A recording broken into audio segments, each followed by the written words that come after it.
34 வருஷ பந்தம் காலி. மணிரத்னம் ஏஆர்ஆர் கூட்டணி முடிவுக்கு வருதா? ரோஜா படத்துல ஆரம்பிச்ச அந்த மேஜிக் இப்போ உடைய போகுது. இசை புயலுக்கு பதிலா ஒரு 20 வயசு பையனா? முழு விவரம் கேளுங்க. மணிரத்னம், விஜய் சேதுபதி, சாய் பல்லவி சேர்ற புது லவ் ஸ்டோரி படத்துக்கு ஏஆர்ஆர் தான் மியூசிக்னு எதிர்பார்த்தோம். ஆனா இப்போ கட்சி சேரா புகழ் சாய் அபயங்கர் உள்ள வர்றதா ஒரு செம ஹாட் நியூஸ் ஓடிட்டு இருக்கு. திப்பு ஹரிணி தம்பதியோட பையன் சாய் இப்போ கோலிவுட்டோட மோஸ்ட் வாண்டட் மியூசிக் டைரக்டர்.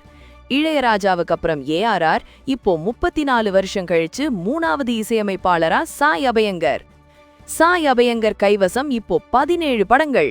சூர்யாவோட கருப்பு, அட்லி அல்லு அர்ஜுன் படம், லோகேஷோட பென்ஸ், அப்புறம் அஜித்தோட AK-64க்கும் இவர்தான்னு சொல்றாங்க. அடேங்கப்பா, இது வேற லெவல் அட்ராசிட்டி இல்ல? இது மணிரத்னத்தோட புது Gen Z innings. AR Rahman இல்லாங்க Mani sir படம் எப்படி இருக்கும்? சாய் அபயங்கர் இந்த மேஜிக்க பண்ணுவாரா? கமெண்ட்ல சொல்லுங்க.